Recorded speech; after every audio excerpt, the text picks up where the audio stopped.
14 मई 1992 America के राजदूत पाकिस्तान के तत्कालीन प्रधानमंत्री नवाज शरीफ को एक खत थमाते हैं। इस खत को देखकर नवाज शरीफ के चेहरे का रंग उड़ जाता है। वे इस खत को खोलकर पढ़ने की हिम्मत तक नहीं कर पाते। असल में ये खत अमेरिका की ओर से पाकिस्तान को खुली चेतावनी थी, जिसे अमेरिका के स्टेट सेक्रेटरी जेम्स बेकर ने पाकिस्तान सरकार को लिखा था। इस खत में अमेरिका द्वारा पाकिस्तान को खुली चेतावनी दी गई थी कि अगर वो अपने देश में चल रहे टेरर कैंप्स और आतंकी ठिकानों पर सख्ती से कार्रवाई नहीं करता तो अमेरिकी सरकार पाकिस्तान को आतंक को पनाह देने वाला मुल्क घोषित कर देगी।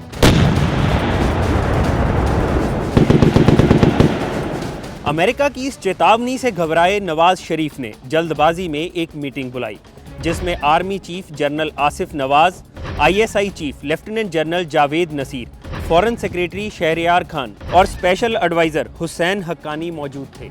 अपनी किताब मैग्निफिसेंट डिल्यूजन्स में हुसैन हक्कानी लिखते हैं कि इस मीटिंग के बाद ये फैसला लिया गया कि पाकिस्तान सरकार देश में चल रहे आतंकी ठिकानों को बंद तो नहीं करेगी, लेकिन उसे अमेरिका की नज़रों से छुपाया जाएगा, जिसके लिए सरकार ने $2 मिलियन का बजट भी रखा।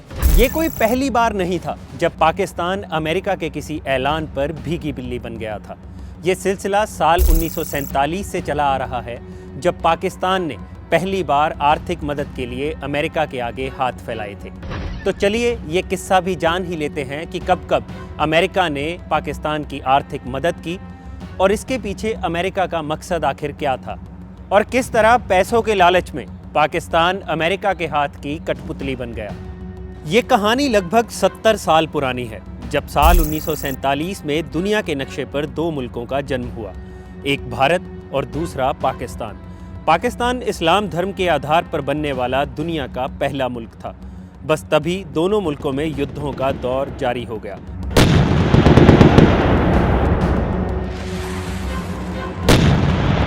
दूसरी तरफ अमेरिका दूसरे विश्व युद्ध के बाद वर्ल्ड लीडर बनकर उभरने लगा। अब दुनिया में दो ही खेमे थे, एक अमेरिका और दूसरा सोवियत यूनियन यानी रूस। भारत और पाकिस्तान को भी अब किसी एक खेमे में शामिल होने की ज़रूरत थी। बस यहीं पर पाकिस्तान ने अमेरिका का दामन थामकर सबसे बड़ी गलती की। वहीं भारत ने गुटनिरपेक्षता की नीति अपनाई। भारत ने दोनों ही खेमों से दूरी बनाकर अपनी अलग राह बनाने का फैसला किया।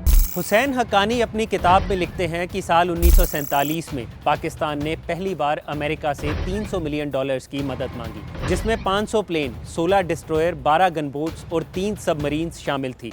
समय के साथ साथ पाकिस्तान की ये लिस्ट भी लंबी होती चली गई। साल 1950 से 1953 में पाकिस्तान के प्रधानमंत्री लियाकत अली खान अमेरिका की विजिट पर थे। इस यात्रा का सिर्फ एक ही मकसद था, अमेरिका से आर्थिक मदद। लेकिन अमेरिका के राष्ट्रपति हेनरी एस ट्रूमैन ने लियाकत अली के सामने एक प्रस्ताव रखा, जिसमें पाकिस्तान में CIA का एक खुफिया बेस बनाने की इजाज़त मांगी गई थी। लियाकत अली ने जैसे तैसे इस प्रस्ताव को मानने से इनकार कर दिया। लेकिन साल 1956 आते आते अमेरिका ने अपने इस प्रस्ताव को पाकिस्तान से मंजूर करवा ही लिया और पाकिस्तान ने साल 1956 में पेशावर एयरबेस को लीज पर ले लिया। लेकिन सवाल ये पैदा होता है कि अमेरिका ऐसा क्यों कर रहा था। असल में वो दौर जासूसों का था और अमेरिका का सबसे बड़ा दुश्मन था सोवियत यूनियन, जिसने पहले ही अफगानिस्तान में अपना बेस बना रखा था। बस इसी की काट के लिए अमेरिका को पाकिस्तान की ज़रूरत थी, ताकि सोवियत यूनियन की गतिविधियों पर नज़र रखी जा सके, जिसमें सोवियत यूनियन का बैलिस्टिक मिसाइल प्रोग्राम अहम था। लेकिन इसके साथ साथ अमेरिका पाकिस्तान को आर्थिक मदद भी देता रहा और साथ ही उसने पाकिस्तान को सीटो और सेंटो का अहम सदस्य भी बना दिया। बस इसी के बाद पाकिस्तान ब्रिटिश गुलामी से छूटकर अमेरिका का गुलाम बन गया।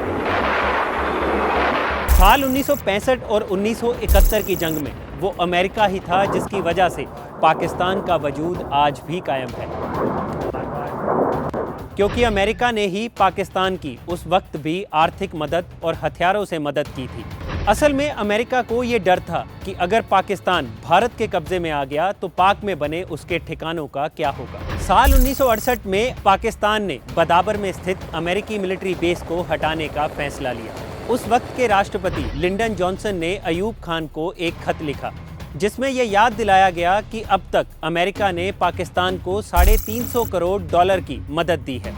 350 करोड़ लिखते हुए खत में 350 के पीछे 7 जीरो लगाए गए ताकि अयूब खान को ये समझ आ सके कि ये कितनी बड़ी रकम होती है। साल 1979 में सोवियत यूनियन ने अफगानिस्तान पर कब्जा कर लिया, जो अगले 10 साल तक रहा। अमेरिका के लिए ये एक बड़ा कूटनीतिक झटका था। अमेरिका ने सोवियत यूनियन के खिलाफ युद्ध छेड़ दिया, जिसमें उसने पाकिस्तान का जी भरकर इस्तेमाल किया। उसने पाकिस्तान को अफगानिस्तान में जिहाद शुरू करने के लिए कहा, जिसके लिए एक नेटवर्क खड़ा किया गया जिसका नाम था हक्कानी नेटवर्क। अमेरिका इस बात के लिए पाकिस्तान को पैसे और हथियार मुहैया करवाता था। इसी के चलते साल 1987 में पाकिस्तान इजराइल के बाद अमेरिका से आर्थिक मदद पाने वाला दुनिया का दूसरा सबसे बड़ा देश बन गया। जिया उल हक ने पाकिस्तान से और पैसे और हथियार के लालच में बेवजह अफगानिस्तान पर हमला बोल दिया। पाकिस्तान के बुद्धिजीवी उसके इस कदम को किराए के कातिल की संज्ञा देते हैं। साल 1990 में अमेरिका ने प्रीसेलर अमेंडमेंट के तहत पाकिस्तान पर पाबंदियां लगानी शुरू कर दी और तब तक कोई भी आर्थिक मदद देने से मना कर दिया जब तक पाकिस्तान ये साबित नहीं कर देता कि वो अमेरिका द्वारा मिले पैसे का इस्तेमाल न्यूक्लियर बम बनाने में नहीं कर रहा है। लेकिन साल 1995 में बेनज़ीर भुट्टो की अमेरिकी विजिट के बाद ये पाबंदियां हटा ली गईं। उसके बाद आया साल 1998 जब पाकिस्तान ने पहली बार न्यूक्लियर टेस्ट किया।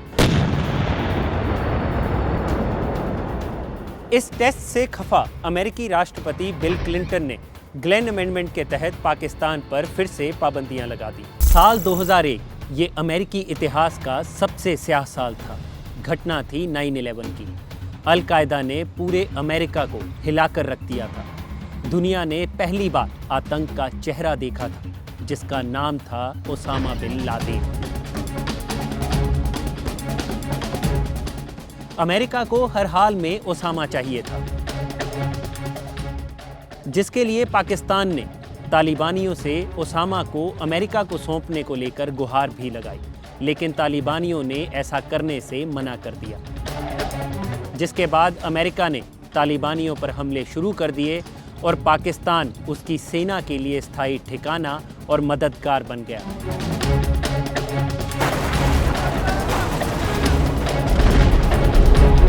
साल 2003 में पाकिस्तान की इस मदद से खुश होकर अमेरिका ने उसका $1 बिलियन का कर्जा माफ कर दिया। साल 2007 में पाकिस्तान पर अमेरिका द्वारा दिए जाने वाले पैसे का इस्तेमाल भारत के खिलाफ करने के आरोप भी लगते रहे। उधर धीरे धीरे आतंकवादियों की मदद करने की वजह से पाकिस्तान और अमेरिका में रिश्तों में भी खटास आती रही। पाकिस्तान का रिमोट कंट्रोल अब पूरी तरह से अमेरिका के हाथों में था। पाकिस्तान चाहते हुए भी अमेरिका के खिलाफ आवाज नहीं उठा पा रहा था। फिर चाहे वो 2008 में अमेरिकी सेना के हवाई हमले में 11 पाकिस्तानी सोल्जरों के मारे जाने की घटना हो, या फिर 2011 में CIA के एजेंट रेमंड डेविस द्वारा 2 पाकिस्तानियों की हत्या का मामला हो, जिसमें ना चाहते हुए भी अमेरिका के दबाव में पाकिस्तान को उसे रिहा करना पड़ा था। अमेरिका ने रेमंड डेविस को रिहा करने के लिए पाकिस्तान के पूरे लीगल सिस्टम को हिलाकर रख दिया था। पाकिस्तान का आतंकवादी चेहरा तब बेनकाब हुआ जब मई 2011 में अमेरिका ने अपने सबसे बड़े दुश्मन ओसामा बिन लादेन को पाकिस्तान के एबटाबाद में मार गिराया। अमेरिका तब तक साल 2001 से 2011 के बीच पाकिस्तान को $20 बिलियन की आर्थिक मदद दे चुका था, लेकिन इस घटना के बाद अमेरिका ने उस साल पाकिस्तान को मिलने वाले $800 मिलियन की मदद को मना कर दिया। ये दूरी तब और बढ़ गई जब साल 2011 में ही अमेरिकी सेना के हवाई हमले में 24 पाकिस्तानियों की जान चली गई। उस वक्त पाकिस्तान के PM थे यूसुफ रजा गिलानी। इसके बाद पाकिस्तान ने अमेरिका को सलाला एयरबेस खाली करने का आदेश दे दिया और साथ ही अमेरिका की नेटो सप्लाईज को भी रोक दिया। लेकिन बाद में ये बैन हटा लिया गया। इस बैन को हटाने के लिए अमेरिका ने पाकिस्तान को 1.1 बिलियन डॉलर की भारी भरकम रकम दी। हालांकि पाकिस्तान का दोहरा चेहरा अब भी अमेरिका के सामने है, क्योंकि पाकिस्तान ने उसामा बिन लादेन को पकड़वाने वाले डॉक्टर शकील अफरीदी को 33 साल की सजा सुनाई है और वो किसी भी कीमत पर डॉक्टर शकील को रिहा करने के लिए तैयार नहीं है। अमेरिका में भी बराक ओबामा पर ये सवाल उठते रहे हैं कि 40 बिलियन डॉलर की आर्थिक मदद देने के बाद भी क्यों अमेरिका पाकिस्तान पर लगाम नहीं रख पा रहा है। अब अमेरिका में ट्रंप काल है और फिर से अमेरिकी सरकार ने पाकिस्तान को मदद देने से मना कर दिया है। पाकिस्तान सरकार इससे सकते में है और उसके मंत्री हड़बड़ाहट में बयानबाजी कर रहे हैं। लेकिन कहीं ना कहीं पाकिस्तान ये जानता है कि अब भी अमेरिका को हक्कानी नेटवर्क और अफगानिस्तान में तालिबानियों से लड़ने के लिए पाकिस्तान की ज़रूरत है। बहरहाल चाहे वो जिन्ना हो या नवाज शरीफ, हर कोई अमेरिका के हाथ की कठपुतली बने रहने में ही खुश है। ऐसे ही एक वाकया को याद करते हुए हुसैन हक्कानी अपनी किताब में लिखते हैं, जब माउंटबेटन के chief of staff general Hasting ने जिन्ना से पूछा कि क्यों हर वक्त उन्हें एक ताकतवर मुल्क रहनुमा के तौर पर चाहिए, तो जिन्ना ने हंसते हुए जवाब दिया, वो शैतान जिसे आप जानते हैं उस शैतान से लाख दर्जे अच्छा है जिसे आप नहीं जानते। लेटेस्ट खबरों के लिए यूं ही देखते रहिए आज तक और इस वीडियो के पसंद आने पर लाइक, शेयर एंड सब्सक्राइब करना ना भूलें।